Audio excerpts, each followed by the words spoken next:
Diaspora Network. Good to be back again. And how was your day, guys? Um, just to share some few things for today. Um, we all know many things have been happening in Nigeria. For me, before I will start, I will try to encourage everybody, man. Please, guys, uh, we all know what time is it. You don't need to say you depend on your government, really. Seriously, that is my own. You don't need to say I depend on the government. Don't depend on the government, man. Try to be creative, okay? I just have to motivate one or two persons out there, or some people out there that get to listen. Don't give in, don't give up. We all know that things could be difficult, okay? But we have the ability to overcome anything that comes our way. We have the ability, okay? We have the ability. God has given us that ability to overcome anything that comes our way. Just stay positive. You know, have a dream, have a vision, and make it happen. You are the one to make it happen, not your country.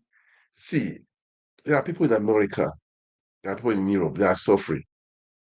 Know this one, know it and know it. Some people are they are homeless. They are homeless. So don't think it's where you are is the cause of your challenges. No, don't think so, okay? Don't think so. I just want to encourage all obedience, everybody, not just obedience alone. Me, I believe in it doesn't matter where you are from, your religion, your belief. I don't really care. I believe if I share a few things with you, it will benefit you, okay? I just believe that if I share a few things with you, it will benefit you, okay? So this what is happening around in the world. There are problems everywhere, man. There are challenges everywhere. Challenges everywhere.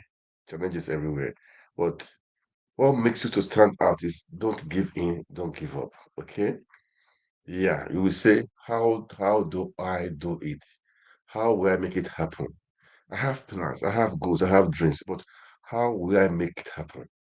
Brothers, my friends, I would say the power is in you, okay? First of all, so have a dream, have a vision. Keep on saying it, then have a plan. Be purposeful. Keep on trying.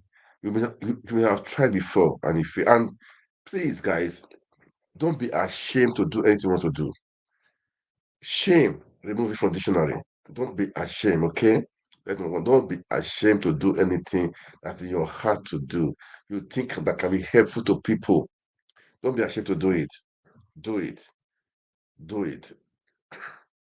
Do it. Don't be surprised. It's from there that that grace will be upon you, and before you know it, the world will know you.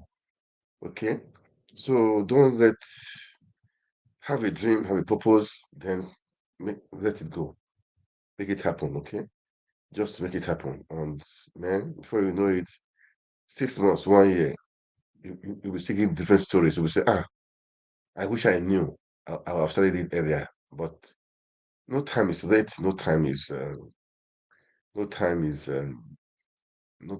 is wasted. Okay. Yeah, no time is wasted. I would say don't because you could recover everything you've lost over the years.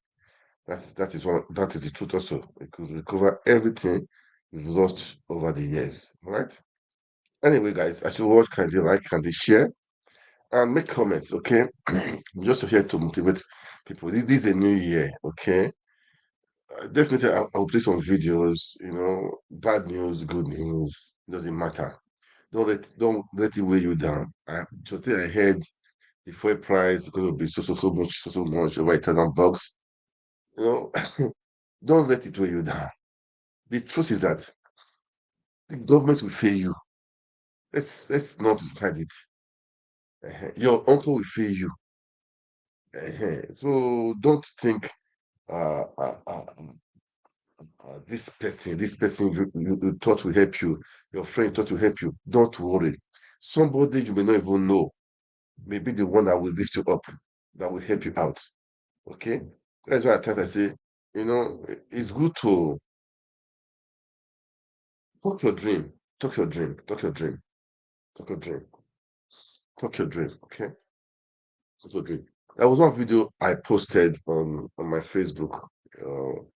It says make friend with the rich, or something like that anyway. I think by Selma, by Selma. The thing was, it's instructive. If you have time, go through my page. You see on Facebook page anyway. I think I posted it too on YouTube. I don't know, but on Facebook that make friends with the rich or so, something like that. Apostle Seman, Joshua Seman. Just go through it, watch it, and it will help you. This is a new year, a new beginning.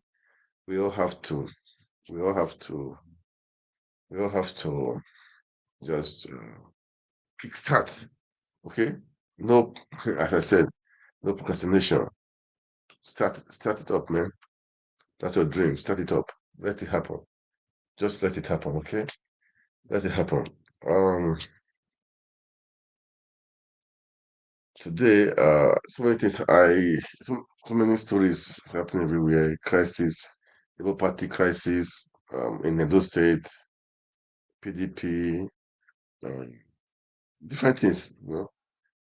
But all the same, man. I'm not after party. Seriously, man. I don't.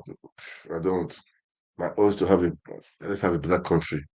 I also make sure the people in Nigeria. I mean, they can make things. They can, make themselves happen. Okay, make themselves happen. You know, not all these politicians, they will preach to you, tell you many things. At the end of the day, when they get there, they forget what they've said. No, no. It's at times no. Why Peter B? I love him, seriously. As I said, I've said to one, like, I never really know him until late last year. When I heard what he's been doing, what he did in Nebraska, I said, are you serious? Is this guy in Nigeria? Is this guy an Igbo guy? Are you serious? I have to dig, and find out that, man, the guy is real. The guy is true. The guy is, man. The guy is straightforward. The guy is can count on him.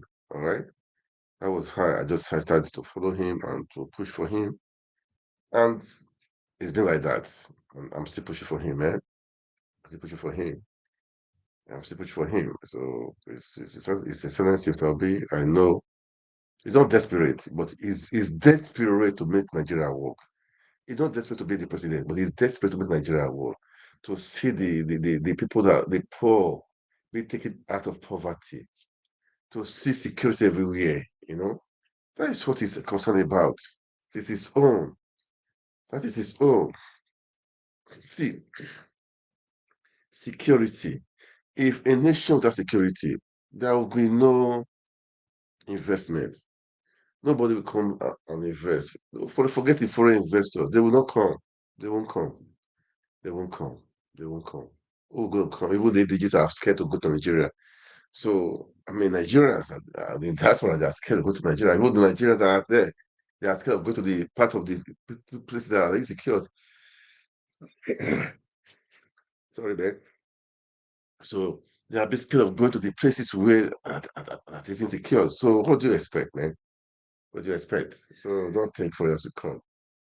Don't think for us to come. And as Tinubu is trying to trying to match, ahead, he go to Switzerland for seeking investors. I don't know all those stuff. Look, investors will come on their own if we have a viable, conducive, progressive environment. If the environment is not conducive, how will they come? I've said over and over again, when environment conducive, they will come on their own. You don't need to go and beg them. They will come on their own. And again, that is talking of uh, going to seek investors. FBI just released some things about his Chicago stuff, drug dealings, and the rest. It will not work well with what you want to do, Mr. Tinubu.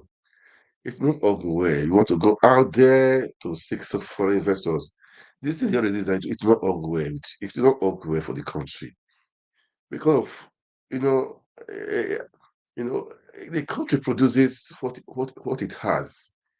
See, Nigeria produced what they had as a president. That is the truth.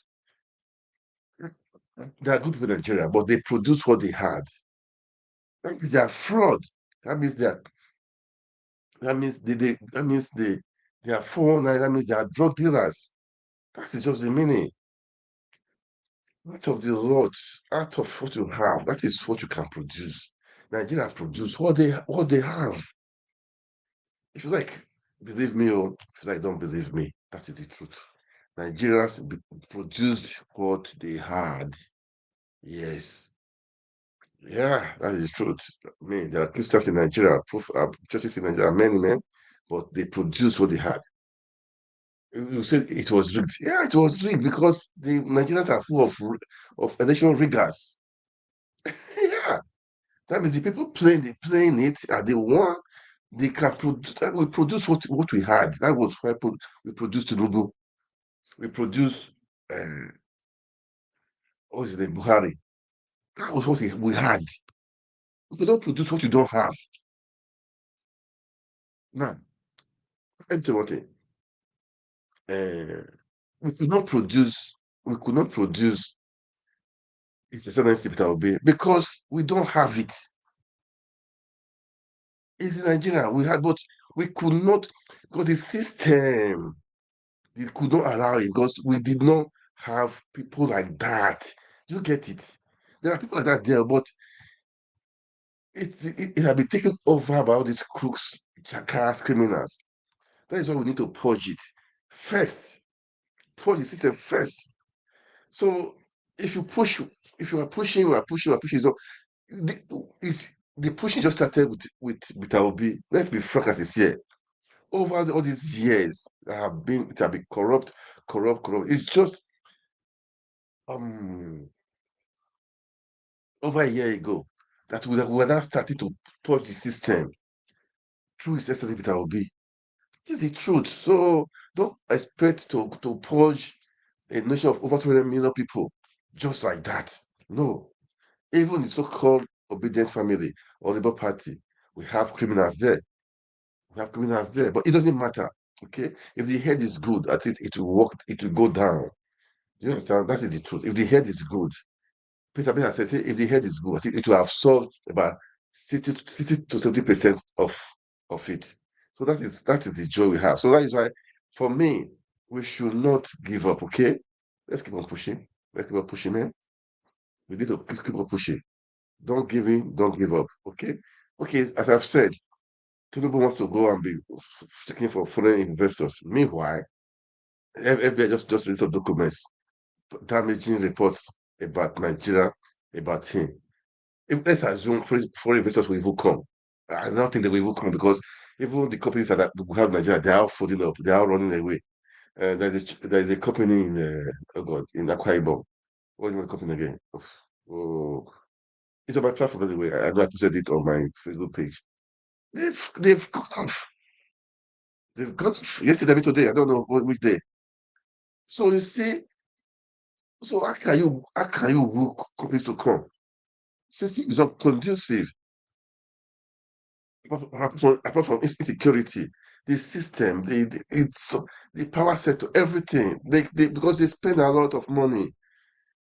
I said it before. I said one of my friend had a business in Nigeria.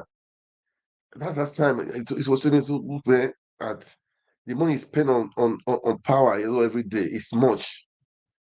So you can imagine. So can you encourage people to continue? One guy told me he had about two hotels in Nigeria, but the money he spends on diesel every day is too much. So you see all this stuff, man. There are ways people want to come and invest, but they cannot. And let me tell you, so things like that, we employ people. These are kind of things that, you know, how that's why we have unemployment in Nigeria. Anyway, let me not go there. That's not why I'm here. Even this one, I'm sure right now, this is the only reason I'm here. My own is just to stay today, this night, to just stay for 1 hour. I'll go, but I don't know. Let me just do what I can do right now and have I have, I can just imagine, have our time, something to do. Okay, let's look at it now. Let me try to scroll it. FBI files mhm, on Tinubu. Let me try to see if I can scroll it. Let me see. I don't know. FBI files on Tinubu drops and needs to look out for foreign direct investment. He's looking out for foreign direct investment, but meanwhile, FBI they are raising files again on him again. The FBI released yet another Tinubu file, a series of FOIA documents unveiling to the public how a former bagman, come ECOWAS chairman, Bola Ahmed Tinubu, laundered money in Chicago and has since 1990 been ensnared in numerous corruption scandals, recently being the controversial election that made him president after desecrating the National Electoral Act and Constitution of Nigeria through the Independent National Electoral Commission and the Nigerian Judiciary and the Nigerian Judiciary respectively. Because now I can see even the the merit is not even there. It's like the merit. The merit is not even there. It's not even there. I don't want to go far with I think controversial election, so many things. So many things. So you can see the FBI. It's a secret, no matter how well kept, has a way of telling on himself. It yearns for freedom to be heard as recognized for its existence, even if it means little. See, we cannot hide this thing from people. It's so glaring. The election was rigged. The court system, the judiciary was compromised. What do you expect, man? What do you expect? And with what is happening in Plateau State, killings everywhere. Today, I mean, yesterday I heard in Zamfara, Borno State also. Something has happened again. I don't I don't all this bad news. I don't like to be saying it. This is just supposed to be is this a year of I mean this is a year of greatness, of goodness, man. Not bad news every time. Most Nigeria be having bad news everywhere. Security everywhere, insecurity everywhere. These are kidnapped, these are kids. Enough is enough. Enough is enough, man. So I don't want to even let me not go to this FBI report on let me not just go here. But as I was saying, we need to we need to help our country, man. Okay, we need to help our country. Our country needs help. Our country needs help. Okay, it needs help. Let me not go to this advice. Let me leave it alone. Okay. Oh man, let me leave it alone. There is no point in doing that. Okay. I just want to. Nigeria is funny. Oh God. Um, I saw a video which I posted on my wall, my Facebook wall too. I know that Nigeria belongs to all, but forgery, lying, I mean, perjury is not the best. I saw a video of some northern um, guys, they use Lagos State as their as if they're indigenous of Lagos State to apply for military for to be in the army. These are people. See, everybody in a way is guilty. These are guys. They don't even know. They don't. They're not even Lagos. They're not from Lagos State. So themselves, they don't understand Yoruba. But the local government issued them the state of origin, and they call it the citizenship of the local government. How can that be possible? For example, now it's like me going to my local government now. Or for example, it's okay. I'm going to let's say I go to Kwara State now. Say I'm from Kwara State. I go to the local government. They will issue me their their certificate of origin. Or maybe I go to Lagos. I will say I'm from Ifakojaye. I will go there, Ifakojaye. I'll tell them I'm from Ifakojaye.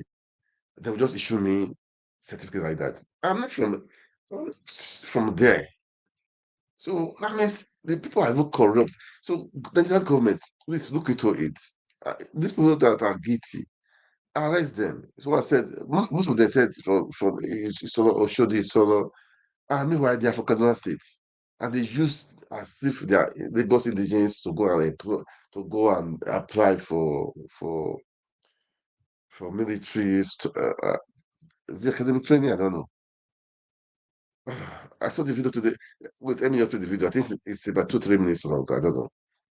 Let me play the video. I got let me just play it. I don't Nigerians, the security people look into this, okay? Look into it. This is not right. David. Luca, David. where are you from? From Kaduna State. Kaduna State. What local government are you coming out from? Also, Who gave you the indigenship certificate? National Gambo. What's your name? Zakaria Arab. Where are you from? Kaduna State. Ah, Lagos. Where did you get the indigenship certificate from? I'm staying with my uncle. Your uncle, speak up, please. I'm staying with my uncle, Lieutenant Colonel Down. Shogba Yoruba. Shogba Yoruba. I can give a time. Shogba Yoruba. Shogba Yoruba. Normal. Shogba Yoruba. Gbá mi lóhùn padà ní Yorùbá. Níbo lò ń gbé? Kí lorúkọ ẹ? Shogba Yoruba. Níbo lò ń gbé? Níbo lò ń gbé? Ta ló fún ẹ ní certificate? Ta ló fún ẹ? Ta ló fún ẹ? Ta ló fún ẹ? Local government wo ló ti wá? Kò sọfẹ́. Ẹ ṣàpẹ̀, kí lorúkọ ẹ? Kí lorúkọ ẹ? What's your name? What? Speak up, please. Where are you from? What? Kaduna. But you're coming out from what local government? Oh?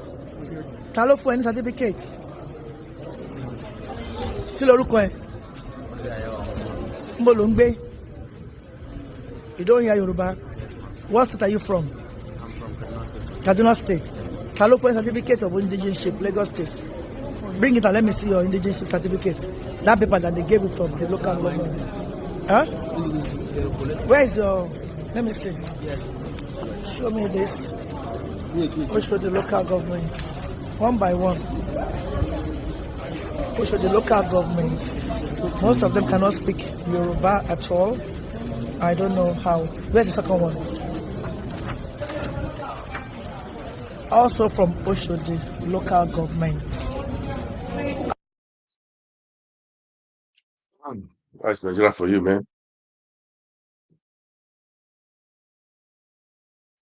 Yeah, I played that so guys to see it, okay? That's Nigeria we live in. That's Nigeria we live in. They believe in forging, they believe in perjuring, they believe in other stuff. Enough is enough, and what do you expect when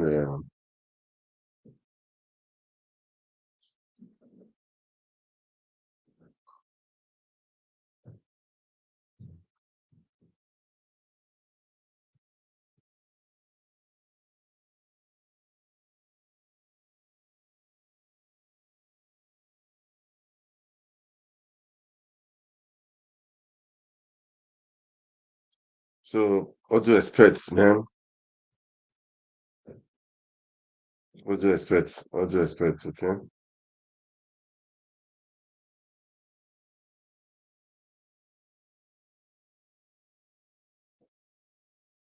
What do you expect, okay? Anyway, it's I would say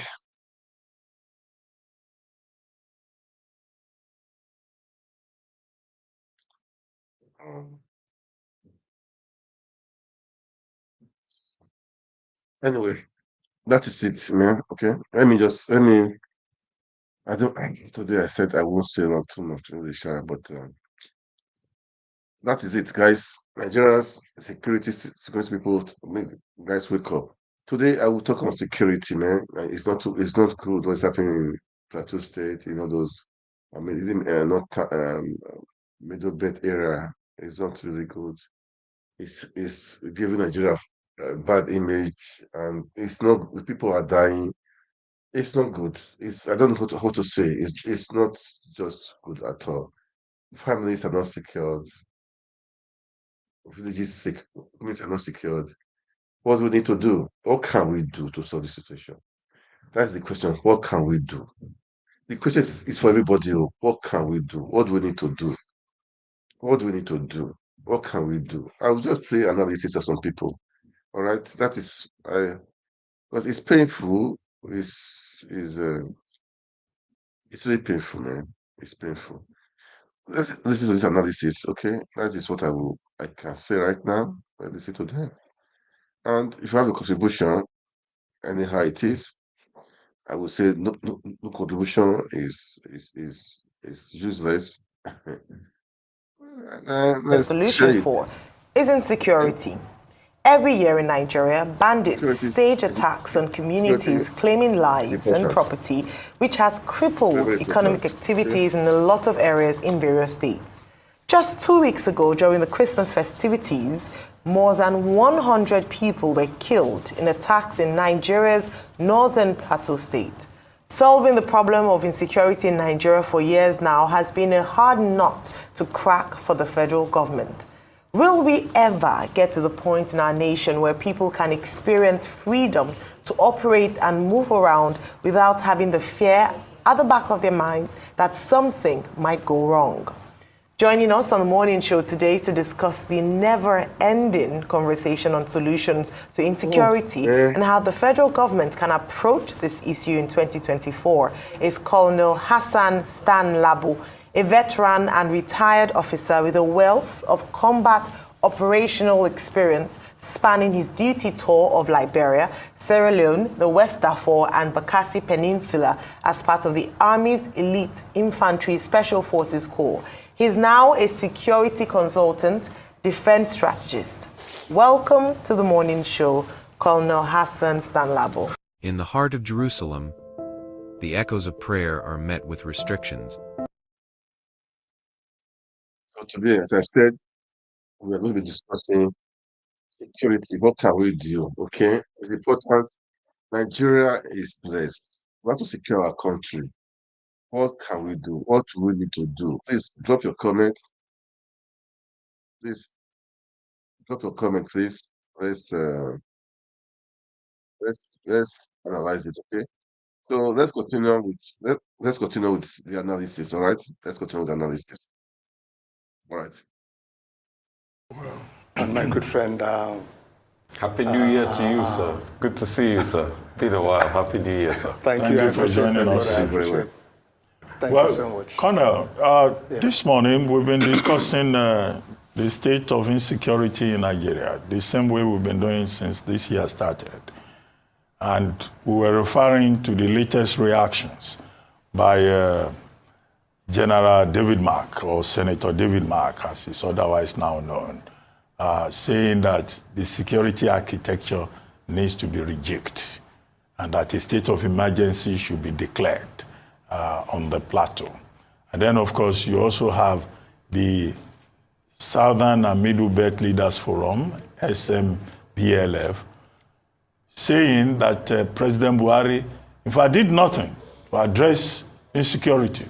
That if anything, he was promoting terrorists along with some other governors. And that all that talk about the Buhari administration downgraded, decimated, that it had no effect. And they were advising President Tinubu not to follow the example of Buhari, to be decisive in dealing with insecurity. The NBA president also spoke along the same lines, saying that security should be a major priority. The same also statement was made by Mr. Peter Obi of the Labour Party, who said securing Nigeria should be a major priority. Now, what is there to rejig in the security architecture?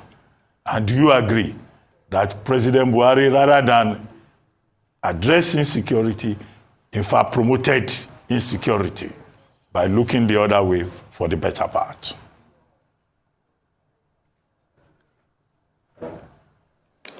Thank you so much. Okay. There's a cut in communication. I can hear you. Thank you so much. Can you hear me, Dr. Dabate? Yes, clearly. All right, good. Please go ahead. Thank you so much, gentlemen. I would say I agree with the opinion that General Buhari in the last 8 years or thereabouts did virtually nothing, and I mean virtually nothing, in our fight against terrorism. If anything, he promoted and enhanced our hardship as far as the fight against terrorism was concerned. It's unfortunate that we are talking about our number one citizen as at then, within the period of the last 8 years, a period which I refer to that Nigeria had no political leader. We saw all the lines of actions taken by the, political strategic level of decision making. We saw all the lines of action taken even from the presidency. We saw how ministers who had business or things to do with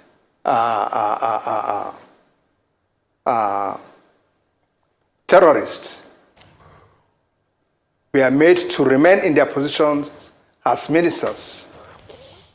One was even in charge of our entire national data. We could go on and on and on. We allowed undue sentiments right from the presidency to be visited in our alleged purported plan or action against terrorism. You could read religion, you could read tribalism, you could read ethnicity, and so on. It's unfortunate. And at the subnational level, we had governors, especially up north where I come from, under that administration, that had all sorts of romance and unholy relationship with terrorism, degenerating to a situation where some of them were even talking of amnesty.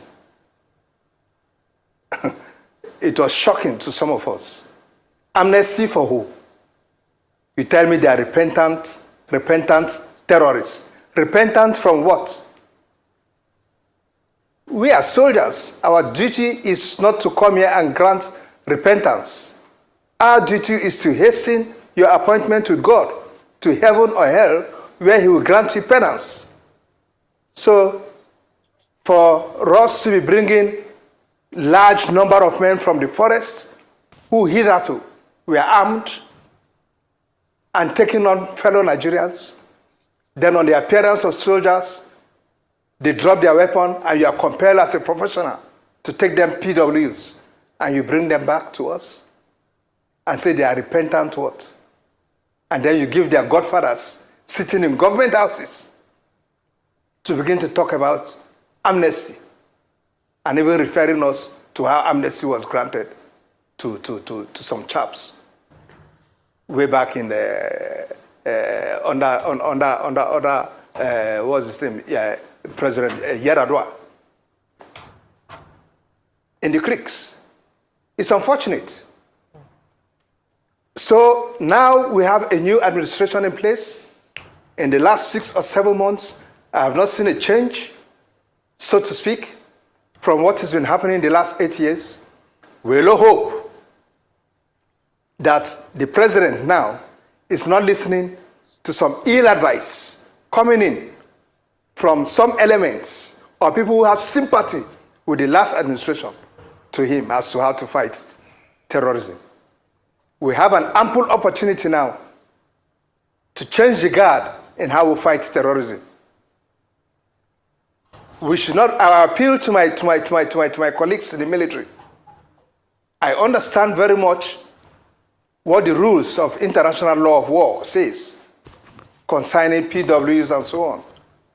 I must tell you, gentlemen, if we've got to fight this war and come out of it unscathed and make sure that we don't eventually leave this war for our grandchildren to fight continually because of our attitude, then we've got to face this war and face it with all the brute it calls for. Face it with all the seriousness it calls for. Absolutely. And not to start heaping PWs here and there. The more PWs we gather, the more we are heaping up a reserve force for belligerents who tomorrow will face our children. Well, whether we want to accept it or not, That is the bitter truth. Thank you for Simple. the bitter truth as you When you described. meet them in the forest, bring them Labo. down. All right. Your duty is to hasten his appointment with God. All right. Let him Okay. go to heaven or hell and ask for his penance.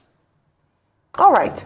Now, Colonel Labo, thank you so much. I mean, you've come in this morning talking tough, especially in the area of insecurity, and this is what some Nigerians are expecting from their leaders, from our leaders, in terms of a tough stance, taking no prisoners when it comes to the issue of insecurity, like you said, to prevent our children and generations afterwards from fighting. Colonel Labo, can you hear me, please? We'll go on a short break. When we come back, we'll make that connection again with Colonel Hassan Labo. Stay tuned.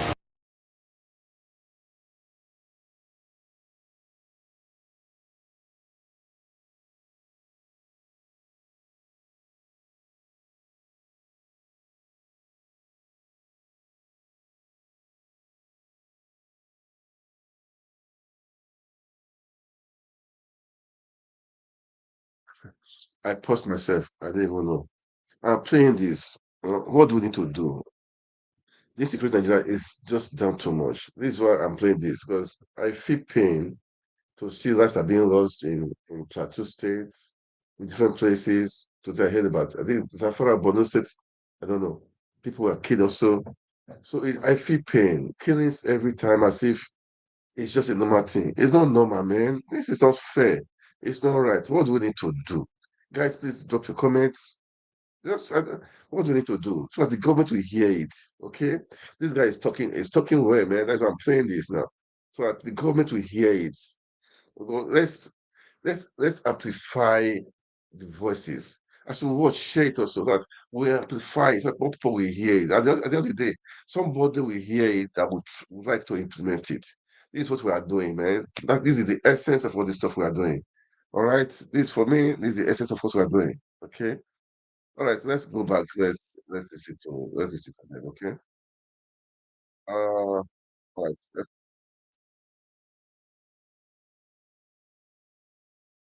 All right. Let's go back on the listen. All right, guys. In Nigeria, just before the break, he had talked about, or he has spilled the bitter truth in his words, talking about how this administration or leadership must take a decisive action when it comes to insecurity and not with kids' gloves. Let me take you on, Colonel Hassan Labo. Great to have you back on. I hope you can hear me now. Yes, please, I can hear you. Excellent. All right. So talking about insecurity, earlier this morning, we had taken a story with regards to the former Senate President, Senator David Mark, who is also from the Middle Belt area of Nigeria, where he said that perhaps it was time for the president to review the security strategy, as obviously what's currently on ground isn't working. I'd like to get your take on that statement and what you think what would look like a security strategy or architectural review. And especially to tackle the issue in the Middle Belt. You said something really important, that we need to, the reason why we must act and act now is so that our children or generations afterwards do not continue to fight this war. Because if you recall, the farmer-herder clash has dated pre-independence, and we're still dealing with that in Middle Belt areas. We're still having killings. In 2023, over 300 people killed in a particular local government area. So what are some of the things that would look like a security review in terms of this administration? Or perhaps do you think what's on ground is currently working? Thank you so much, Ayo. I'm afraid I think what we have on ground doesn't seem to be working. And what do we have on ground? I think it's all about the over-centralization of the security architecture. Looking at our police, for instance, which is supposed to be the lead agency when we talk about security agencies now. Because even the role the military is playing all over the country now is actually the role of the police. If we decentralize to a point where we have state police, introduced into our system, okay, and community policing itself, gaining ground adequately. I think to a greater extent, so much pressure will be taken off, and there will be some level of seamlessness, in the way we forge ahead. These are things that we should have done all along. These are things we should have done in the first year of the last administration. Frankly speaking, I thought by the first year of the administration, we could have, done with this and then begin to perfect the entire whole thing. And by the exit period of the 8th year of the last president, we must have attained some level of perfection when it comes to state policing or community policing. But unfortunately, we have left these things undone. And I want to urge the present number one citizen, the commander-in-chief, to look at this seriously. Because like the situation is now, we have to start taking some very drastic actions. We have to start taking some very drastic actions. Serious nations all over the world are taking drastic actions in resolving their problems and their issues, especially when it borders on security. See what Israel is doing. Even when the whole world is condemning them, they don't give it down because their national interest comes first. Here, I don't even know whether we have a national interest because the way we just play with ourselves is unfortunate.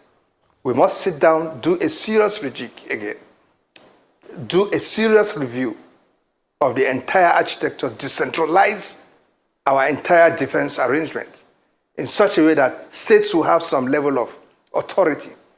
Not a situation where I learned the 8 governors are about coming together to see what they can do about. There is nothing they can do if eventually the commissioners in those states, commissioners of police in those states, will still have to turn to their IG, who will still have to turn to Mr. President. So you lack the independence, the latitude of action. You lack it. You to just boil down to rhetoric, and at the end of the day, our usual style, it ends there. And the whole talk will bring some money, which end up in people's pocket. And that's all. That's Nigeria for you. We are never serious in addressing our problem. I just hope this time around, with the high casualty of death we are seeing in Plateau and so on, it will make us want to sit up once in a while. Yes, please. Okay, real quickly, I've heard all you have said. You made mention of Israel rejigging the security architecture and all of that. Colonel, that you just said about Israel in the past over a month and a half, it's cost them $58 billion to be able to pound Gaza that way. I don't think Nigeria has that kind of financial wherewithal. I will have to ask, Colonel, we've been rejigging security architecture from God knows when. But the political will to get it done. Colonel, these people that are doing these things are not spirits. They are human beings. People know them. People are affiliated with them. People fund them. Yeah. Why can't we solve that angle? Because even after the military went there and said, oh, it was caused by the devil and all of that, these people still wrote a letter. They were so brazen enough. They wrote a letter. They are coming back. And they still attacked. So the political angle, can't we tell these people and say, okay, enough of this attempt to grab land and build whatever you want to build? Can't we stop that? You are very correct, Rufai. You just took the words out of my mouth. If I had not stopped talking, maybe those are the areas I would have gone into. The aspect of the political will to be able to get these things, push these things forward. We seem to be lacking in it. And that's why gradually I'm beginning to see a great deal of semblance in the way we are addressing security under this present administration and the last administration. The political will in this administration towards this thing is so weak. If you ask me, Rufai, I was expecting to see a commander-in-chief who will be touching down in Plateau, coming out of a military helicopter. I'm not talking of the presidential helicopter. A military helicopter in camouflage and steel helmet, assuring villagers.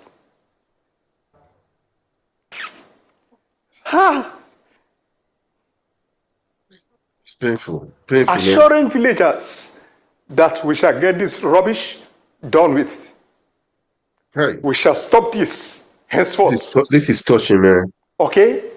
Go about, touch the ladies, the women, touch the children, visit hospitals, and so on. And after that, turn to your service chiefs and give them 1 or 2 weeks to produce the perpetrators. Tell your national security advisor, your DSS, and the service chiefs to produce the perpetrators in the next 2 weeks or lose their jobs. This is the sort of decisiveness I expect to see from a commander-in-chief, from somebody who calls himself the father of this nation. What is happening? Just what is happening? Wow. Is it so difficult to get us out of this mess? We cannot crush these guys and kick them off our territory? What is happening? Well, Colonel, I understand and appreciate your concern. Many other Nigerians feel the same way. But when the commander of the Operation Safe Haven I think there's a breakdown again. visited, can you hear me, Colonel? Well, let's fix that quickly and then we'll come back and then wrap up. You can see this is painful. You can see the tears in his little corner in his eyes. Nigerians, the commander-in-chief, they know what to do, but they are not doing it. People are dying. They don't care. People has not visited that place. He said his VP. What are they doing? People are dying. People are dying, man. This is painful, man. It's painful. I don't know what to say. I'm just doing my part now, sharing this. People are dying. Because it's not affecting you guys. That is why people don't care. Because it's not your brother, your sister, people don't care. Even if it's your brother or sister or your relation, after you work for 1 week, after that, life goes on. This is not fair. It's not right. It's not right. Nigerians, wake up. Wake up. This is not right. No, it's not right at all. This is not right at all. But To the point. I was saying that other Nigerians feel the same way you feel because life has lost value around there, certainly.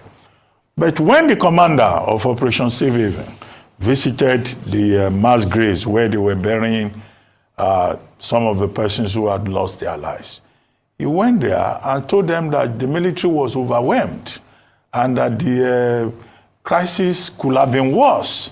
And he said, well, it was the devil's work. I mean, you are a retired soldier. Could you help us clarify this? Is there a pact between the Nigerian army and the devil? So that when the military fails, a whole general will speak on television and say it's the devil's work. Is it really the devil's work? Is there a pact with the devil in the military? Dr. Abati, I take exception to that comment from the general that it was the devil's work. The point is that if the military was overwhelmed, we all know what may have informed such overwhelming of the military. We know we have severe manpower issues, which we have been hammering on for how many years now. And that's why when some of us come on air to talk, we really wonder what else are you coming to say that has not been said. The big fives, how far have we addressed the big fives in the military? Funding, manpower, logistics equipment, motivation and welfare and so on. We have severe manpower issues in the military. As we speak, the Nigerian Army has only one recruitment platform where it trains and brings in new recruits, and that is the Depot NA.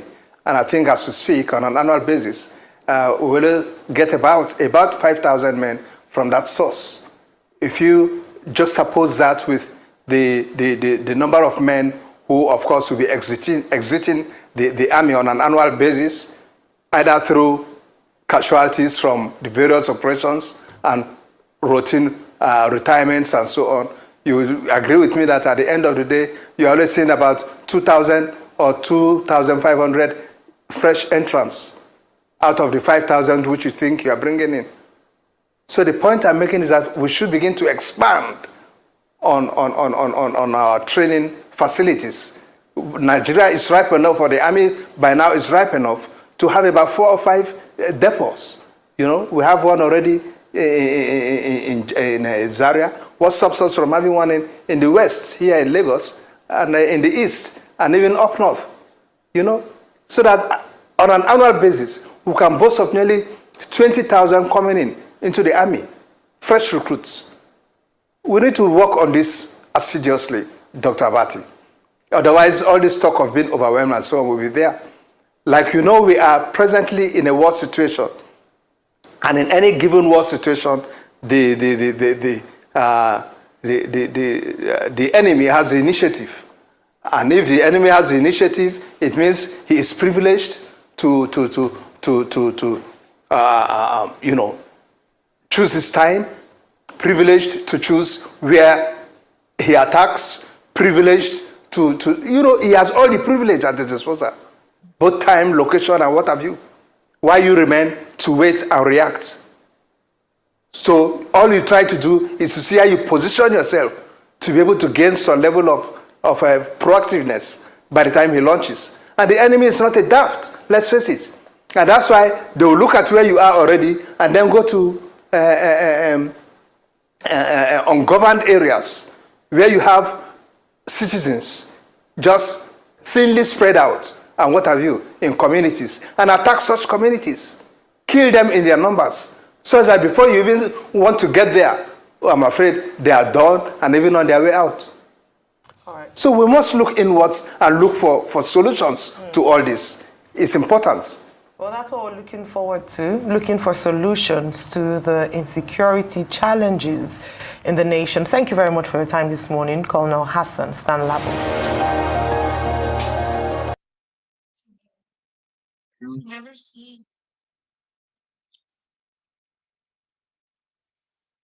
Anyway, I want to play on that video. All these security people, they know where they know where they are. They know where they are. They know where they are. It's a pity. They know where they are. Okay, let me just play this video. I'm sure with this one, you will believe they know where they are. Okay, let me play this video.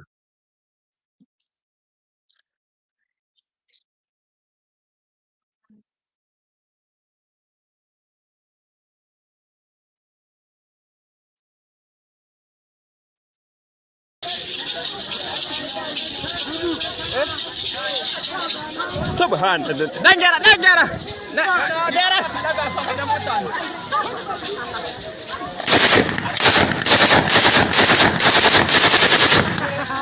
Allahu Akbar. Allah.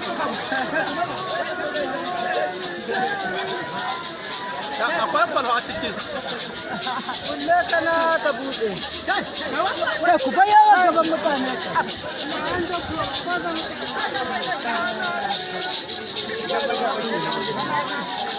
What is happening there, man? I'm just see what is happening there. They know. Alam mo kung saan dito. Kung ganito. They know.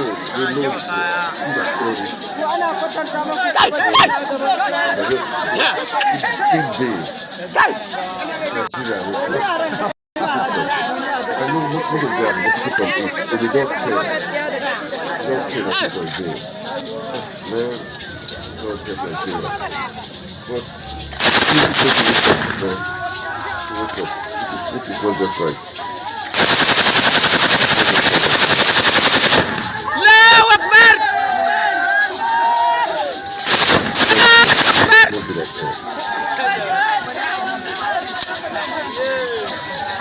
Allahu Akbar.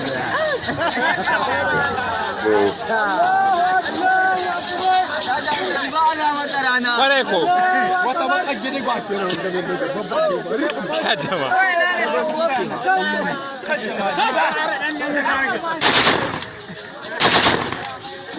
You the gunshot.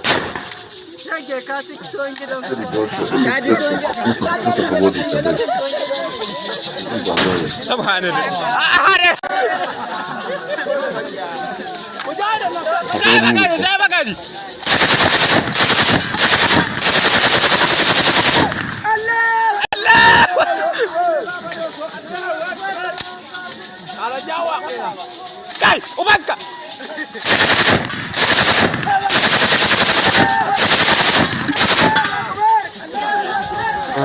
Yeah. Akale. But you know what they are. This is one of the. This is one of the. They are making noise for it. I'm forwarding it to you. I don't need to listen to it. Annoying. That's just to feel it here. I just this is not play games. Play policy to people. Kai. Don't use power. Subhanallah. Don't wait for them to do anything. Subhanallah. Kai. You are coming to me. Let me Wallahi ka ku aza wannan ba ta tashi.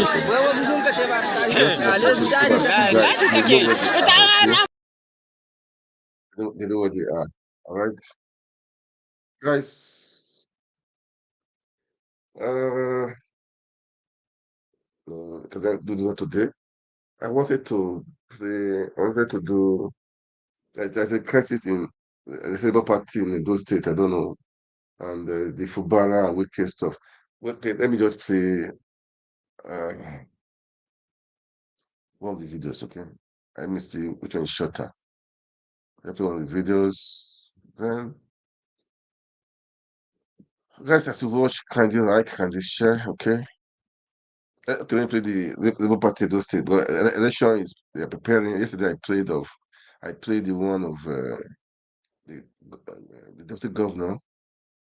What he said, I played that. So the crisis in the Labour Party had the crisis. So how through the crisis, I don't know. Let's watch them. Okay, let's watch them. I don't know let's watch it. And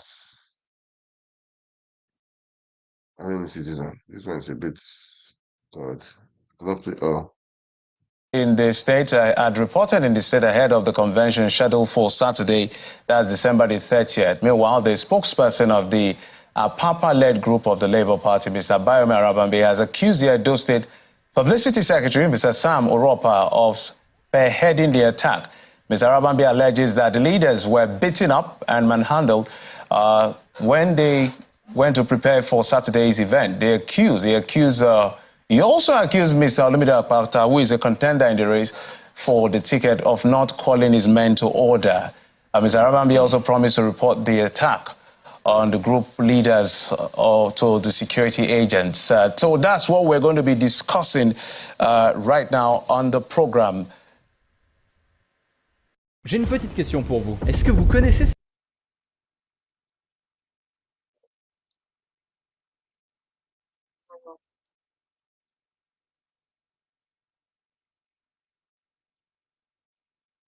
Come back to it, okay?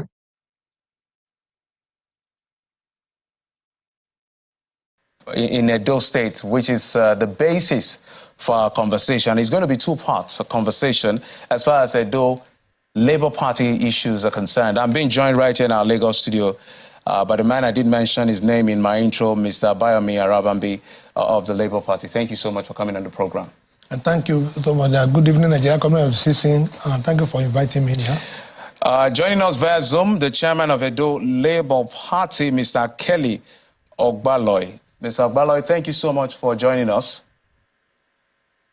I'll be forwarding this stuff because these things are being wrong. Okay, I understand. I thought Mr.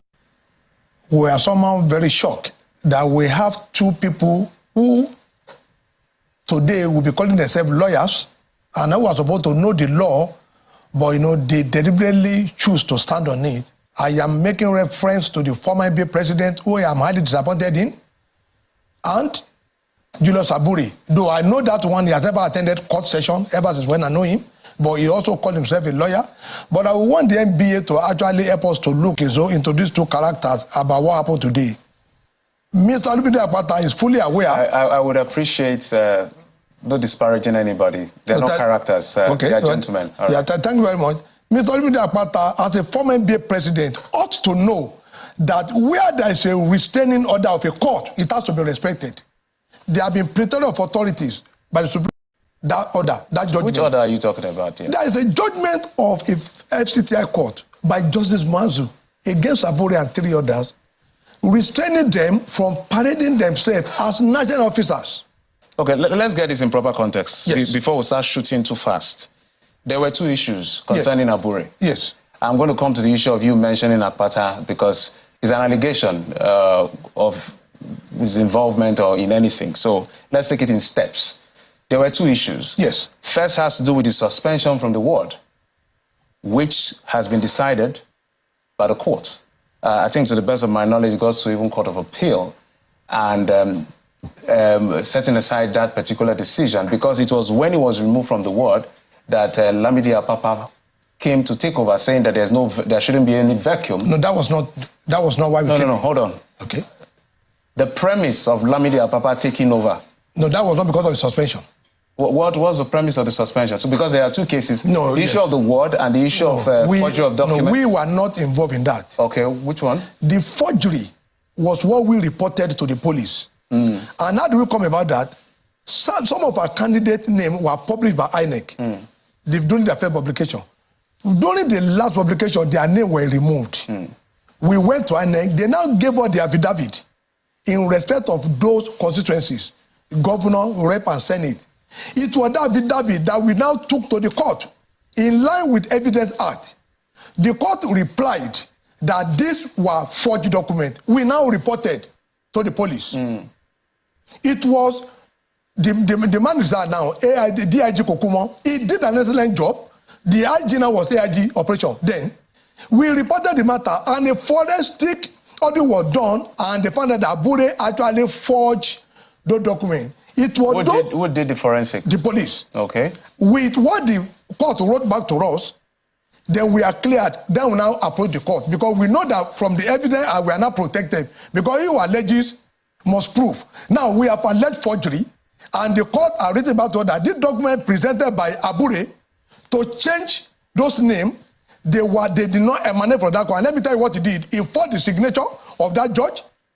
He presented his own TSA account and also the commissioner for oath. They were what he presented in line with substitution rule of the Electoral Act to the INEC that, this person has withdrawn and he has gone to court to do, affidavit of substitution. They were what we now took to court, and the court restrained him from parading himself pending determination of that matter before them. Has that matter been determined? No, it's in the Court of Appeal. So when he was restrained, it is normal, just like in Ondo State, when somebody is incapacitated, whether by reason of death or sickness. If I understand, you got this order when in the year? April. Until now, it's not been determined? Yes, it's not been determined. It's not a pre-election matter. When you have issue during election matter, normally court attend to most election matters. So that was why we now did what we call emergency NWC meeting. It was at that point Apapa came in because that was the most senior deputy. And let me tell you how he also came in. When we lost our national chairman in 2021, Alhaji Salam, he was the national secretary then. I seated there, moved his motion for ascension into national chairman in Benin, Edo State, and the national secretary then. So because we don't have the luxury of time, so what you're saying now, the premise of the Apapa group still moving on with the claim over the leadership of the party is because there is a court order. Of course, that has not been vacated. That has not been vacated, stopping Abure from parading himself. That's one step. Which is separate from the Court of Appeal judgment that favored Abure. Of course, we are not a party. He himself and some ward executive. All right. You see, they have tested this matter in the Federal Court during the primaries of Imo, Kogi, and Bayelsa. Their matter was dismissed because the judge of the Federal Court said, a man had been restrained. But how come? Anyway, let me bring in Mr. Olumide Akpata, who is an aspirant in the Edo governorship election. Mr. Olumide Akpata is also a former president of the Nigerian Bar Association. Mr. Akpata, thank you so much for joining us on the program. Thank you very much. I hope you can hear me. Yeah, I can hear you loud and clear. Just I can't see you yet. I hope I see you in a moment. So, okay, fantastic. So I'm sure you've listened to Mr. Abayomi Arabambi. 2 issues is raised so far. One is the allegation against you that You're not calling the people in Edo State to order, by implication, trying to say maybe your group was responsible for the attack on the people that we saw in that video. Second is this issue about the decision of the court or whether or not the Abure-led faction or led group is still in charge of the Labour Party. But he's saying that has nothing to do with the suspension from the ward. This has to do with forgery document that they got the police involved and they got an order of court which said they should maintain status quo. So I want your take on this particular two issues that he's raised so far. Thank you for the opportunity to chime in. I'm just stunned. You know, I'm actually shocked at how easy it is for people to just make things up and then carry on as if this fiction that they have produced is actually reality. I listened to Channels TV today, and I heard Kayode Okike-Odu on Politics Today, Lunchtime Politics, refer to this same assertion, and I really didn't want to believe it until I've listened again now to Mr. Arabambi, and he has repeated it, that he is disappointed at me, and you have also said that he mentions that I have refused to call my so-called men to order.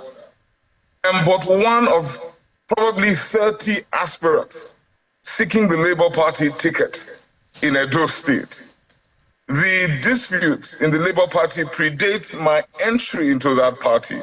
So I fail to understand why I'm being singled out by Mr. Arabambi and his co-travelers. There's really something wrong here, and I think we must get to the bottom of it. And I think he's maligning me. He has even asked that my association, the NBA, looks into my conduct. And I'm actually quite shocked at that he would have the gall to mention that on national television. What conduct are we talking about?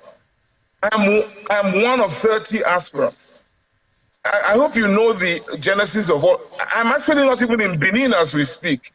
I'm on break like everybody else. And the first thing we saw yesterday was the report that Labour Party has asked Akpata not to present himself as a candidate of the, as an aspirant in the Labour Party because he is a mole of Governor Obaseki.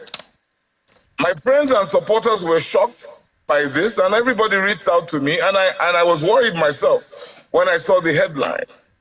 I reached out to the Labour Party in Edo State, and they said nothing of the sort. And when I opened the article, I realized that it was Mr. Arabambi and his colleagues who issued that statement. They actually issued a 20-paragraph document that purported to detail what their plans are for elections in Edo State. And in paragraph 19, they actually singled me out for all the aspirants to say, don't show yourself, don't present yourself in Labour Party because you are a mole of Governor Obaseki. And they actually, Mr. Arabambi in the studio there with you, actually signed that document. And it is in the public domain. And I'm sitting here on my own, and I'm wondering what exactly is going on. And then he comes on national television to insinuate that whatever melee happened in Benin and the fight between two factions, everybody knows that these two groups have been locked in some kind of tussle, even before I decided to join the party. Mr. Akpata, if I may, just a bit, why do you think he's just picking you out of the 30 Labour Party aspirant? Why do you think it is used, he's pointing out? Yeah, look, my brother, my guess or your guess is as good as mine. I am actually in shock. I'm befuddled because I looked at the document. I read the guidelines, the purported guidelines or timetable or whatever it is they call it. And I looked at paragraph 19 and I wondered to myself, what exactly is going on here? Is this a case of giving a dog a bad name to hang it? What exactly is happening? What is Arabambi and his co-travelers, what exactly are they trying to achieve? Okay, Mr. Akpata, let me come back to Mr. Arabambi. Can I finish? Can I finish? Just 30 seconds of time. No, please. I received on my phone today a text from somebody purporting to be from the Apapa faction asking me to come and talk to them in view of my ambition in Edo State. Listen, I'm an officer of the law, the courts, an officer in the Temple of Justice. Look, basic law, basic elementary law tells you when a matter is sub judice, you don't get involved. These matters are before the courts of the land. We who are members of the Labour Party, particularly those of us who are aspiring to run for the office of governor on the Labour Party platform. Okay, Mr. Akpata, I'm so sorry. I will have to butt in because of time. We don't have the luxury of time. Let me come to you. So, taking from, he's worried that you're picking on him, or your group is picking on him. So, exactly why is that? And where does this lead the Labour Party as they go into the election? Looks like a divided house. Well, thank you. Just like I said, he's aware, but he tried to dodge that question. The 20 buses he bought, the people he gave them to, as local government chairman of Abure faction, they were all there today. Imagine people that want to govern a state, you will hold a stone and be eating somebody's head, and yet these are the people he's paraded, these are the people he gave buses to. We know ourselves there. We are still going to report, you know, we are still going to raise the farm person. We know all of them. You understand? These are the people he just donated buses to. 18 buses to. And here, he will now come and be telling you that he's not aware. He's aware, but our point is this. As a lawyer, as a former NBA president, he's aware that Supreme Court said, when an order of a court is made, it must be obeyed. You knew this man had been restrained, yet you took all your arsenal, you know, to him. But let me be very open why we said for Governor Obaseki. We knew Abure right from inception. In the local government election, none of our candidates featured. They collected money, Edo Commission collected money, they were not featured. But in the general election, I challenge Abure, I challenge Governor Obaseki to tell us every of the assembly candidates, he paid 2 million to them, they are not a member. That's an allegation you need to substantiate. So of course, I said. No. I was part of the meeting. Hold on, if you don't have. No, I know, I was part of the meeting. Hold on, if you don't have evidence, I was part of the I was with Abure. I was Abure in Benin. So those are strong allegations. No, I said I was Abure in Benin when one of our presidential candidates came to pay 35 million. That was in 2022 to run against Peter Obi. It was on that night, you know, that we had a meeting, that I now got to know that, he had been on parole. Okay, you know, let me. It's a fact, I was there. So, okay, still an allegation, so that we'll follow this through at the end of the day. Mr. Akpata, just a quick last word on this one. One of his, I've seen as one of his grievances is the fact that if you say the court is still deciding on which side this belongs, probably they are saying, by choosing to support a particular group, you've already taken side. I don't know whether you see what they are saying here. First and foremost, I must tell you that this is utterly disgraceful, that on national television you allow an individual spew forth such allegations, No, I'm just saying so that you know you have a right to reply and say yes. I'm just saying what he said. That's why I'm replying now, right? Okay. I'm replying firstly to say this gentleman has insinuated that I am behind the attacks that took place in Benin. Which is why you have to answer. Which is what I want to answer, which is I have told you that this is ridiculous. And I wonder why he has singled me out. Then secondly, when you say taking sides, nature abhors a vacuum. There cannot be any vacuum. As far as we know, I am one of 28 or so aspirants. The Labour Party in Edo State, its secretariat is on Ogbelaka Street in Benin. That is where we have gone to express interest to participate in the governorship election. We cannot, because matters are in court, we will not go to the Labour Party secretariat that we know, that we see. If a court of the land comes today to declare that party secretariat is illegal, of course we will not go there. Okay. We have to go to the secretariat that we know and that we see. That is one issue. I must tell you, we must refer to the issue that has been raised by Arabambi, your station, this evening. Wow. It is ridiculous for him to say, I did not give... No, you need to hear me out. No, because go ahead, just 10 seconds, we don't have time anymore. I did not give buses to any individual. I gave buses to Labour Party in Edo State. So what is he talking about? All right, Mr. Akpata, thank you so much. Look, the truth is that this conversation of the Labour Party in Edo State cannot be exhausted on this particular show. So we will have to visit this issue again so that everybody will ventilate their thoughts and speak their mind. Our job is just to provide a platform for this conversation to go on so that the audience will be able to make for themselves what is going on in the Labour Party. I must thank you, former NBA president and a governorship aspirant in the Edo State under the Labour Party, Mr. Olumide Akpata. Thank you so much for coming on the program.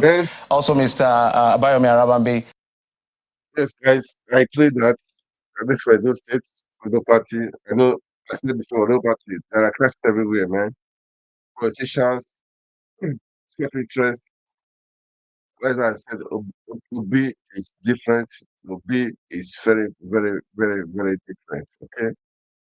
What the same? Yes, we are watching and we are watching and we are watching. Let's see what will happen. Okay? Please, I will play this last video because I have almost time for me to do what I want to do. This last video is about Fubara and Wike, just analysis, okay?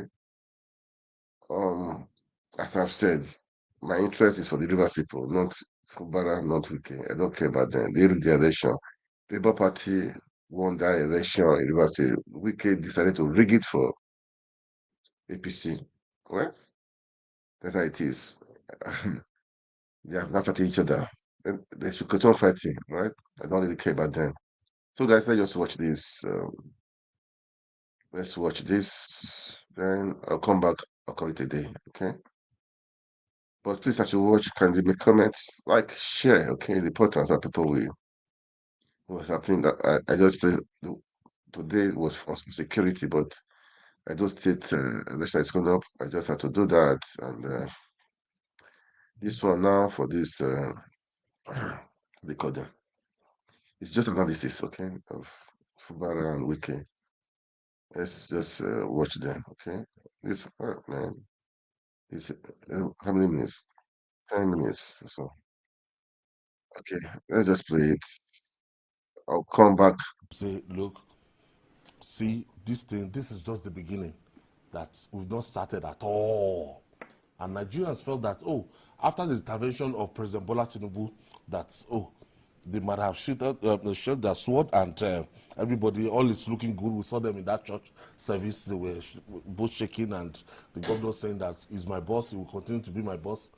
And I was deceived. I thought by now the tension would have, been de-escalated. Well, to a large extent, the tension has been de-escalated. If Wike had not talked, we would not have known that things were still bad, because at a point we were thinking that the state would go up in flames. The president's intervention calmed things down, no doubt about it. Even Wike said, well, because of the president, what the president gave instruction, you don't do this, you don't do this. So he is slowing down. It's unfortunate, but Ison Wike needs to realize that there is nothing happening between him and Similaye Fubara that is not happening in most states. Governors want to determine their successors, sometimes impose their successors on everyone. But you have no guarantee that the person that you have imposed will be loyal to you all through. There's nothing that they've done to Wike that is strange in the context of Nigerian politics. Nothing. I've seen worse situations. He's talking about 3 months. What is 3 months? There are people who fought their godfather the same week that they came into office. There are people. So if 3 months to him is too early, is to ask Jim Nwobodo. Jim Nwobodo went to bring Chimaroke Nnamani from the US. Whole state? I'll take a few minutes, man. I have brought him here. Let me see. He fought Jim. He fought Jim to a standstill. They divided the House of Assembly. At that time, the Jim supporters in the House were sitting in Abuja. They dare not sit in Enugu.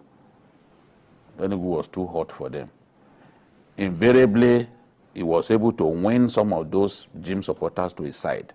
and effectively he took complete control. He did not want Jim to interfere in the running of the state. Yeah. It was the same coin that Sullivan Chime. In fact, Sullivan Chime began to fight Chimaroke Unamane's aides and other people that they were in the cabinet together the same week that I took over. I had friends in the government at that time. People like Ogazimora, Igboneku, Ogazimora. They chased them out of their government quarters the week that Sullivan Chime took over. And Sullivan Chime effectively shut out Chimaroke from the affairs of the state. We've also had what happened between the Secretary of Government of the Federation, Akume, and the pastor, Father Ilya, that he put from the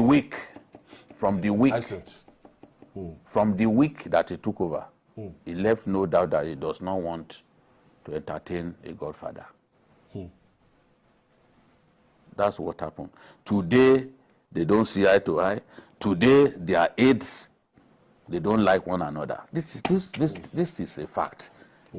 Two different persons did the same thing to the former governor of Gombe State, Senator Goje. Dankwabo did the same thing to him. Remember on the day that Senator Goje lost his wife, Dankwabo came to the house and he said, "You, from the inauguration arena, you've not entered this house." You remember? Because we played that video here. Yeah. They were speaking in Hausa, but I translated it. He said, "From the inauguration arena, you've not visited this house." This same woman was the one who used to take good care of you. It was after he died that you knew that this was your house. As if that was not enough, that one left. The same Danjuma Goje brought the current governor. In fact, the breakfast that this one served him is worse than Dankwabo. Dankwabo may not talk. Dankwabo was a gentleman. He served a warm breakfast. This was very cool. I have to stop here today, okay? You know, the mafia people say revenge is a best substitute. Very cool. Share and Koje was coming into town for the wedding of his Fubara-trimmed on. I think added to it. Granddaughter also. Some people want to know what is happening. The battle is still on, but it's like they are on the pause. How can a governor do that? All these same guys. The person who facilitated is becoming governor. So we stop. See, if you're even that's why Wike needs to slow down. Thank you for watching. I know how painful it can be when you feel that someone has betrayed you, and I think it's shameful for them to be bringing ethnic issues into it. It's not Fubara is not an Ijaw governor. He's the governor of all. Don't bring, because I saw some of the Ijaw leaders that are coming and say no, that is wrong. Busy telling them to that. He could have. Yeah, I'm going to stop here right now, guys. Okay. So let me just tell you just 1 minute. No, one thing. The politicians are the same. Okay, they're all the same. They will come out straight mouth. But what I should tell you, believe in yourself. You can make things happen for yourself. Okay, you can make this happen. You can change this around you. That's what my economy for you, to motivate you. This one is hard. That people are suffering everywhere, in different countries. But I will tell you, don't give up. And again, the battle is on. We will try our best. Let's do our best to make sure we dislodge these people that are there right now, because they don't have your interests. We will try our best to dislodge them. But I'll be, as said, is still on. Is still committed to the dreams and visions. Please, guys, let's support him. Those in diaspora, please, let's support him. Those all those organizations, those support group, please find a way. Have a platform. let's make sure we continue because I know definitely it wasn't an easy job. We just overnight to dislodge them, but we did our best. We won the election, but some people thought they have the everything. But the fight continues, okay? So please, let's do our part. Let's be sure we dislodge them, okay? Let's support, let's encourage Peter Obi, let's encourage everyone who has back out, okay? Let's encourage them, let them come, let's continue with the fight, okay? Those social media stuff, influencers, let's talk to them still. They did a great job during the elections. Let's talk to them still. It's a long fight, it's a long war, okay? This is what I'm going to say. Everybody, when this is a new year, keep the dream on. Don't give in, don't give up. Don't lose hope, okay? Don't lose hope. For don't lose hope, I heard the fuel price in Nigeria is going to be increased. But all the same, people are saying they increase to 200, there are going to be protests. Well, anyhow it is, you survive it, okay? But have a dream, have a vision for this year. Write it out. Make it plain, okay? Write it. Don't say it's in your heart. Let it be in your heart, but to write it out and voice it and strategize and work towards it. It will happen. It will happen. But have a big dream. Don't limit yourself. Have a good dream. Outside of a sphere. Have a bigger dream, okay? A very big dream. Dreams come true, some don't come true, but have multitude of dreams. At least one will come true. Okay, this is my comment for this year, guys. We can make it happen. All right, guys. I will find time to talk all this stuff. To encourage everybody. Please, guys, like, share, and God bless you. God bless Nigeria. God bless everyone. Thank you so much. Have a glorious good year ahead.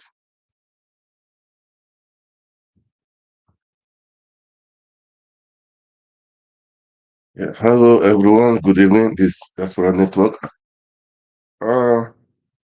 Man, it's a glorious year. It's 2024, man. Congratulations to all of us. Let me say that many did not make it, but we are grateful to God. Some tried, but some didn't make it. But all the same, we are ever grateful to God.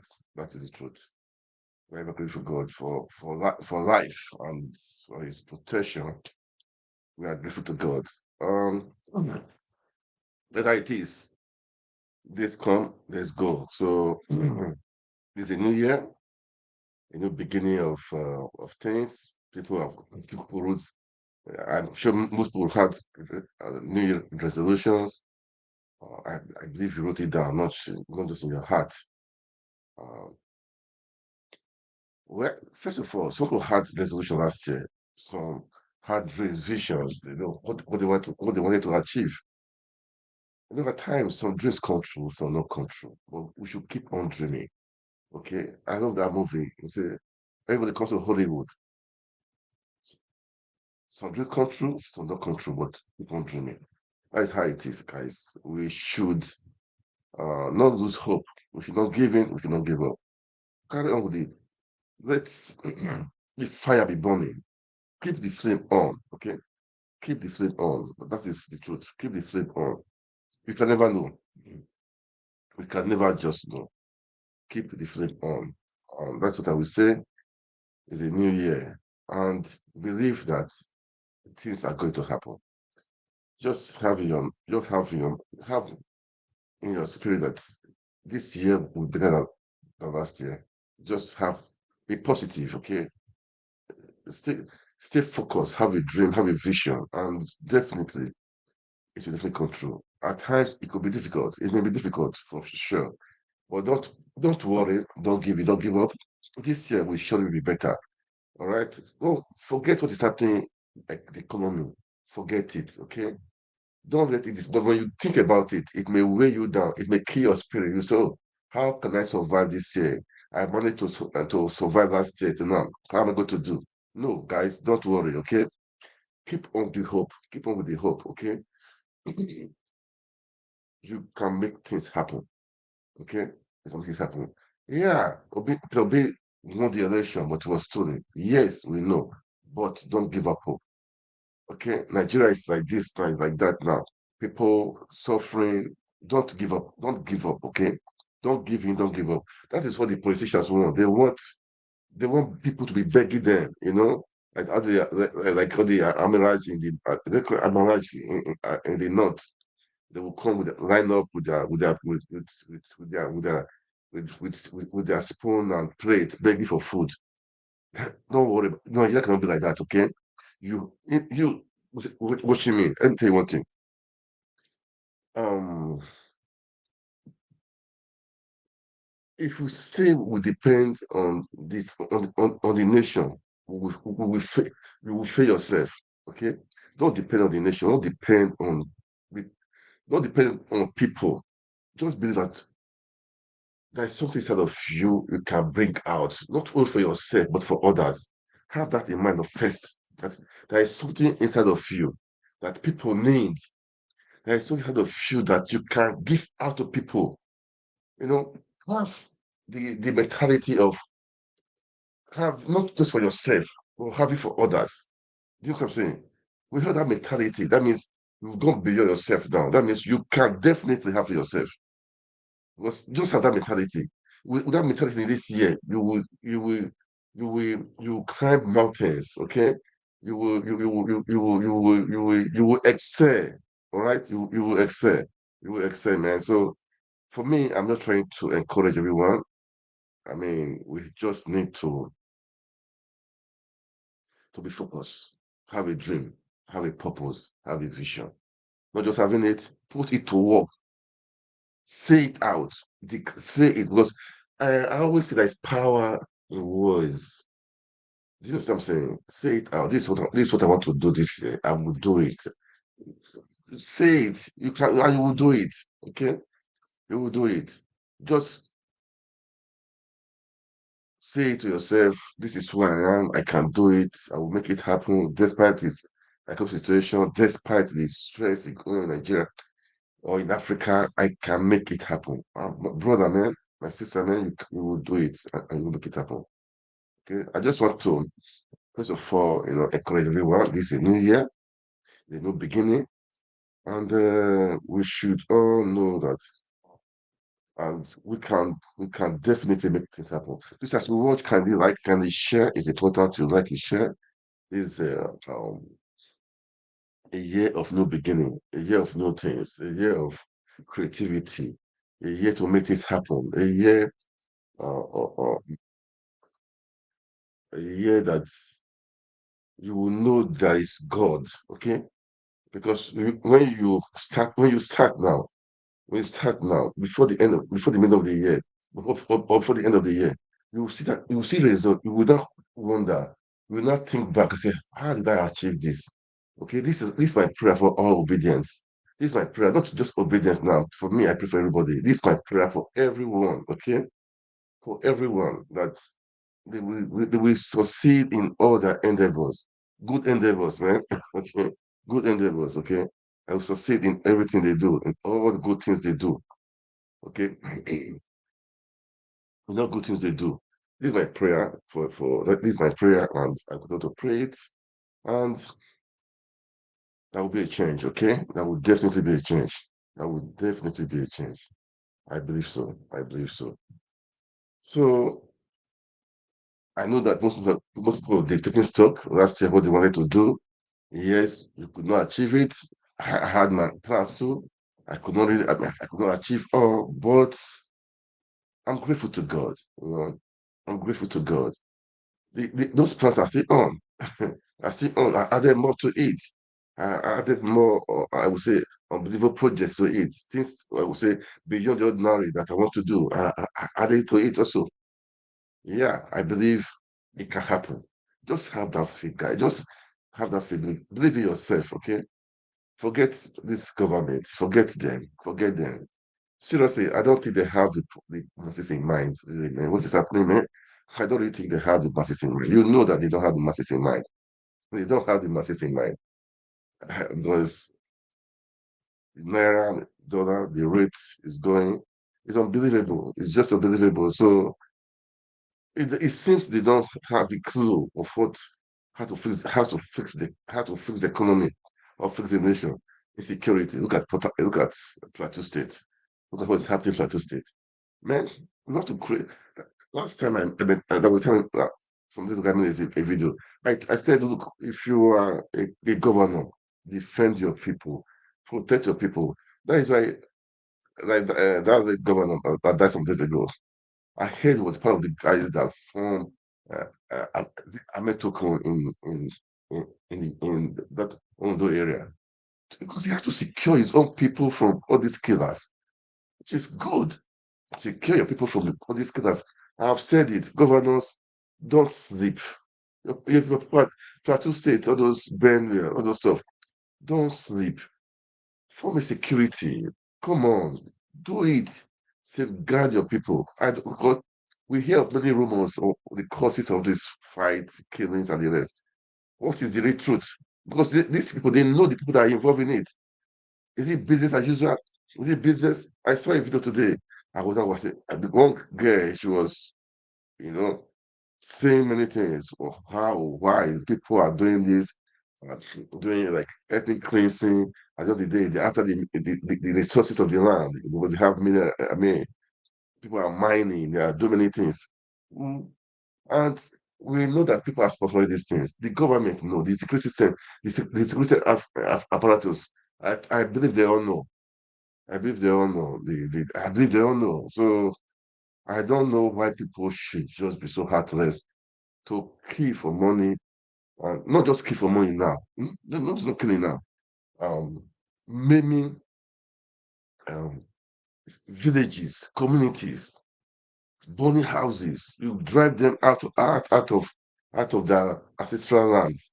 You drive them out there, killing children and how will you not enjoy the wet? Such wet, how will you? I don't understand. So what will be your gain? And these guys are already rich. So at times when I see all these things, I say, man, people could be evil. People could be evil, really, man. People could be evil.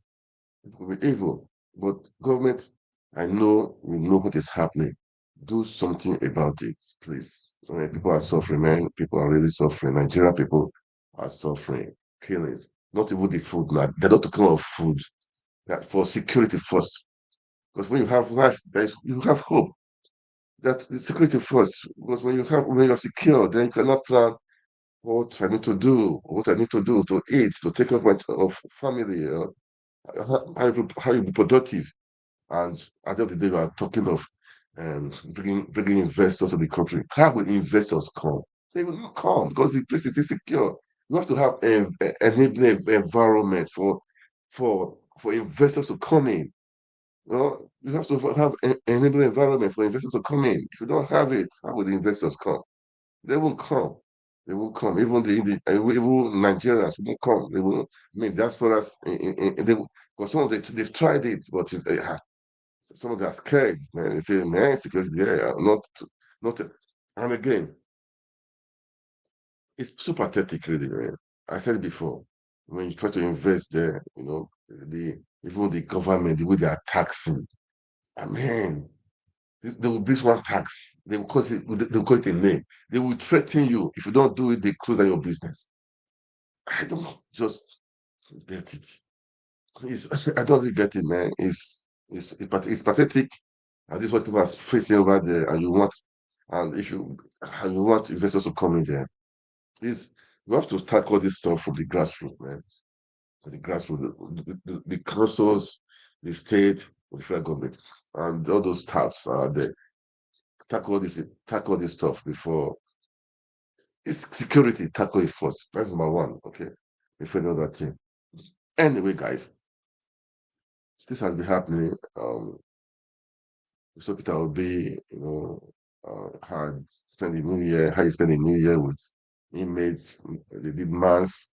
How he went to Plateau State, how he went to Kano State, and how he went to Ondo State to do his visit. So many things, but all the same. And oh God,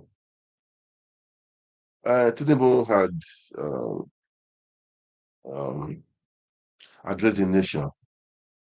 He addressed the nation I didn't really watch. I didn't really watch it, but I just had a kind of nugget of it. But there's one thing I saw that made me to laugh. If you see, I know that the people that saw it, they will definitely laugh. They will definitely laugh because it's just funny. It's so funny, just funny. I saw it. I saw, and this guy. I love him for one thing, man. I don't know. This guy, he has a sense of humor. He really sense of humor. I like him for that. The guy just he analyzed the the the budget the budget of Tinubu. He analyzed the budget of Tinubu. It says like little doctor giving hope to a sick person. Let me wait. Let me speak and display it. Okay, he said this guy is got sense of humor, man. Tinubu New Year speech is like native doctor's words of hope to a sick man. This is just the truth. This is just the truth. This is just the truth. I don't really know what to say again. This is just the truth. Okay, and it's so bad that people are happy for him. Okay, they're happy for him. I don't know. I don't know. I don't know. I don't just really know. I don't know. But go ahead. We pray for a better Nigeria. We pray for this year will be better, despite the government that policies what they want to do. As I said, believe in yourself. Have a plan, have a dream. Because definitely, you will have a dream first before you can make things happen. If you don't have a dream, forget it, man. If you don't have a dream, now have a dream. Create a dream in your mind right now, what you want to do. Create a very big dream. Okay? Create it right now so that there'll be hope for you tomorrow. All right? If you don't have a dream, that means that there's no hope for you tomorrow. Okay?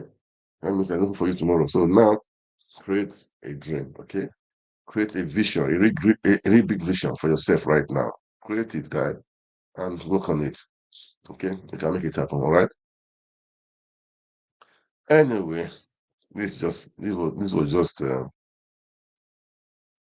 part of it, okay? It was just part of it. Let me see what then one guy was trying to analyze the speech of Tinubu, you know, he was trying to analyze the good speech. Should I just play a little part of it before I go to my main thing, to my analysis of let me see. Let me just play it. Let me just play. Let me play it. Let me play part of it because the guy is named. I think this Ned Media. It's Ned Media.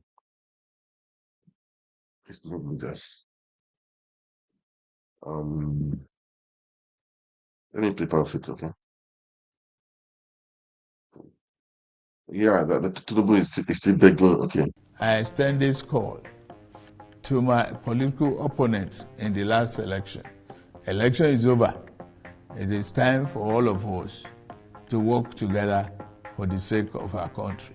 Peter Obi will never join you, neither will Atiku, because you're not real. You're not facing reality. Even in this speech, you kept saying how you won the election, how the people voted for you. Why do you need to be rubbing it in their faces when you know that you were selected by the powers that be? Why will anyone join you when you keep telling them that you defeated them? When will the bragging stop? This was the same thing you did in Germany. Instead of marketing Nigeria as the chief marketer, so as to attract that foreign investment from Germany, you went on bragging how you brought Lagos from zero to the 5th largest economy in Africa, which was an obvious lie.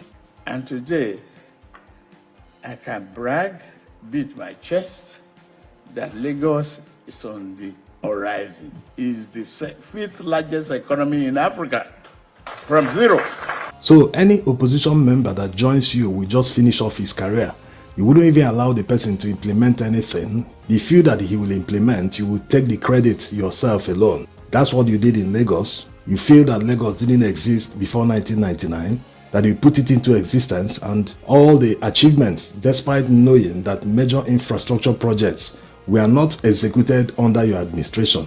People who live in Lagos will attest to that. They know that it was under Fashola, Ambode, and to an extent Sanwo-Olu that major infrastructure projects were built in Lagos. But today, Tinubu takes all the credit. To him, it's not about nation building like he said. It's all about himself, his ego. He wants to claim that he achieved everything. For the record, what Lateef Jakonde achieved under 5 years, all the governors in Lagos State have not been able to achieve it in 24 years. Another was the removal of the chokehold of few people on a foreign exchange system that benefited only the rich and the most powerful among us. This is the worst part of the whole address. It explains the reasoning of the average African leader. They are not progressive. So because a few privileged individuals in Nigeria are able to get dollars from the central bank and other official quarters, and they go on to sell it at the black market, because of that, Nigerians should suffer. The whole economy should be brought down to... Let me stop that.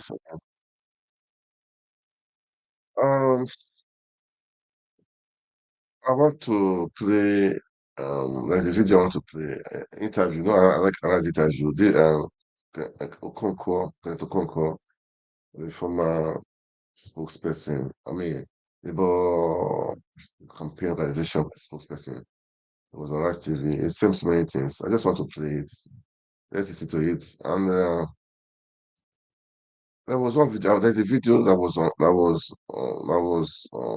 today. On today, when the Lagos State Governor accosted some people, some bike people driving one way. Yeah, I'm not saying I'm against lawlessness. Okay, I'm against lawlessness. Don't obey the laws, obey the rules. Okay, obey the rules. I'm not. But the way Sanwo-Olu did it, I mean, it was not supposed to be like that. It's the governor. It's supposed to do it maturely. I will arrest you. I will lock you up. That means you are the judge. I mean, you are the prosecutor. You are the judge. You are everything. It's not like that. This is a civilized society. When offender, when there is an offense, the offender will be the similar offender, person that committed the offense will be brought to court of maybe if it is fine. They give me a fine. That's how it is. They can pay the fine, pays it. If not, maybe there are other ways out. Or another way out to say, I will put you in prison. I mean, I will lock you up. See, if you own the power, you own everything. Look, the power, these people, they are put to themselves. It's just done too much. It's too much. It's too much. I think they need to look. I think they need to take a look at it. Really, it's too much because the thing. I'm not. I'm not saying what the person did was wrong. What they did was wrong. Driving one way is risky. It's against. I mean, the traffic rules and regulations. But there are ways they handle it. Okay, that's my stake. But for him to be saying, I will, as if you God, I will make sure you look your because okay, I will make sure. Come on, man. Like man, that guy too is a man. Okay. If you deliver you one on one, maybe I'm the guy. One of them is a military officer, so that is one. Two, basically, all these people, military people, all these forces, they will think they can do more or do. Because you're a military officer now, or a police officer, then you are not free to break the law. No, it's not just right. Nigerians need to wake up because that is the more reason why you should uphold the rules and regulations. Since you know the rules, since you are one of the enforcers, that is one of the reasons why you need to obey the rules and the regulations. And because all these VIPs, they will carry police, they will be beating traffic, they will drive you one way. The police will clear road for them. This is uncalled for. They need to look at all this stuff, man. Make Nigeria governable. Come on, nobody's above the law, okay? That means that guy, we're not above the law. But the government, the way you are saying it, you are not God, man. You are not the judge. That guy, the guy for sure, he will be prosecuted and fined if he's found guilty. Then give him the fine. Not that I will make that is that was the reason I will make sure I lock you up. Who are you to say that? Anyway, it's just a pity anyway that this how we see things. I mean, this how we see things. But it's a pity. It's just a pity. Okay, it's just a pity. A pity. That guy, I pity him. Don't pick two of them. Sit down. Sit down.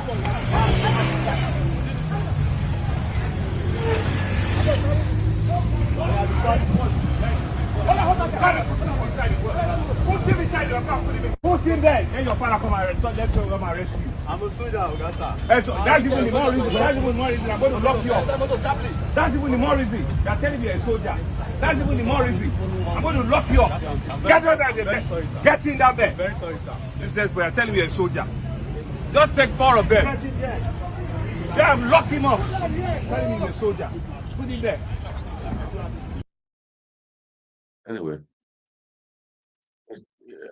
I don't support illegality. Okay, that guy should not be driving all the way. It's risky. Okay, but the way the governor was doing is not the best. Also, it's not the best. All right, it's not the best. I mean, uh, you should handle it properly. Okay, arrest the guy, no problem. But not that is the reason why I will deal with you. I will arrest you. I know it's not like that, man. Okay, it's not like that. Anyway, now let me um guys, please as you watch, make a share, like, make a comment. Okay, let's discuss. Let's discuss. Is this a new year? What do we need to do? How to survive all this stuff? What do we need to do? Okay. People are hungry for the next 4 years. What are they going to do? Naira is going down. What are they going to do? What are they going to do? What are people going to do? It's we should lend the hand. We should lend the voice. Okay, lend the voice. What can we do? How can we help out? How can the what can we do? You know, what can we do?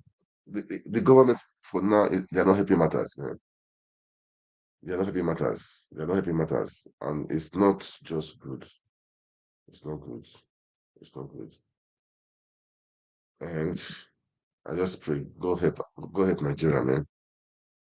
Go help Nigeria. But guys, don't don't don't lose hope, okay? Don't lose hope at all. I mean, there is hope at the end of it. There is big hope, okay? There is big hope. There is something I have said before. There is something inside of you that you possess that can change, irrespective of the government, irrespective of what's happening in Nigeria. There is something inside of you that you possess that you can help people to help others with it. Okay, so look, search yourself, search your spirit. Okay, you will see, you will find it there. God has blessed you with something that you can help to lift up somebody else. Right now, you may be you need the help, but there is something inside of you that you can use to help. See, I have said this before when I started the program. Have this in mind that you want to be a helper. You know what I'm saying? Not just only for yourself. No, live beyond just yourself. Live as if you want to help out also. Okay. Right now, maybe you can even afford 2 square meal a day. Okay, but have the vision that okay, I want to help other people. Then check it inside yourself. There is something God has given to you that you can use to lift up others. When you can lift up others, that means you're already made now. That means you are made. If you can lift up others, that means you are made. So think beyond your enclave. Think beyond what do I need beyond your own self? Think beyond that, okay? This is one of the secrets, okay? Think beyond yourself. Think of how you can lift up others. And when you have that thing in mind, that means you will be able to produce something. You know what I'm saying? To produce something to help out. And as you are doing so, your cost is enlarging. All these are principles. You know, we speak like this, when we talk like this, I would say um, knowledge is power. Okay, knowledge is power. Knowledge is power. And with the knowledge, you can create things. With the knowledge, you can make things happen. With the knowledge, you can change things. Okay, you can change things. This is a new year. That's why I'm telling you this right now. Even before, I think on the 31st or so, I said some things like this also. I think so. Yeah. So you have to start right now. Okay. Don't procrastinate. Don't say I will, I will, I will. No, now is the time for you to do it. Remove shame. Oh, let's assume you think it's a shameful thing. No, remove. Forget what is shame. What is shame? Forget shame. It's what you want to do. Do it. Forget what people will say. You know, people fail because they think of what people will say. You understand? So people fail because they think of what people will say. What would that one say? What would I say? Don't forget all those stuff. Don't allow somebody to define you. Okay? Define yourself. Define define yourself how God wants you to be. You understand? Not circumstances, not people. Okay? Don't answer to any name they call you. No. Don't answer to any name they call you. It's important you don't answer to any name they call you. Okay? When you answer to any name they call you, you will fall for it too. Okay? You fall for it. So guys, let's so know that, okay? That's what they say, know that. All right. Okay, guys, let's now go to this guy.